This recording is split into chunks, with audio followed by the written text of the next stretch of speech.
Ce jeudi, nous découvrirons non pas une, mais deux déclarations de politique monétaire. Si vous voulez en savoir plus, voici le calendrier économique.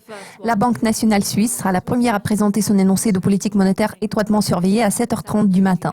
Les décideurs politiques tiendront également une conférence de presse après la réunion et leurs commentaires concernant les développements actuels en Europe pourraient entraîner une certaine volatilité. La Banque centrale européenne publiera son bulletin économique à 8 heures. La BCE a élargi son programme d'achat d'obligations en juin et le bulletin devrait fournir des données qui sous-tendaient cette décision. Les ventes au détail britanniques pour mai seront disponibles à 8h30. Les ventes d'avril ont largement dépassé les attentes, contrebalançant 2 mois de baisse. L'estimation finale de l'IPC de la zone euro pour mai est programmée à 9h. Selon l'estimation préliminaire, l'IPC annuel est resté inférieur à 0 au cours des 4 derniers mois. La Banque d'Angleterre publiera son énoncé de politique monétaire de haute importance à 11h. Il serait logique de supposer que les décideurs politiques vont s'abstenir de toute action avant le référendum sur le Brexit. D'autre part, leurs commentaires concernant le vote pourraient provoquer des fluctuations des marchés. À 12h30 GMT, nous découvrirons plusieurs communiqués de presse concernant l'économie américaine, y compris l'indice des prix à la consommation très attendu pour mai. Les données d'avril ont surpris à la hausse car l'inflation annuelle a atteint son plus haut sur 3 ans.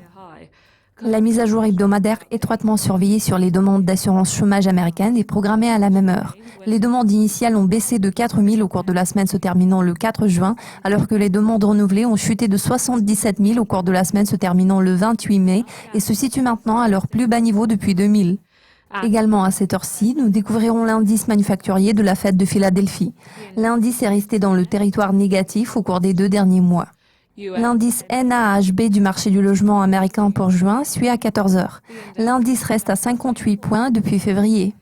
Enfin, la Nouvelle-Zélande fera connaître la performance de son indice de fabrication pour mai à 22h30. L'indice a gagné 1,8 points en avril, atteignant son plus haut niveau depuis janvier. Je suis Lucie Palfreeman, vous avez regardé le calendrier économique pour le jeudi 16 juin. Le prochain aperçu couvrira l'ensemble des publications clés programmées vendredi. À la prochaine.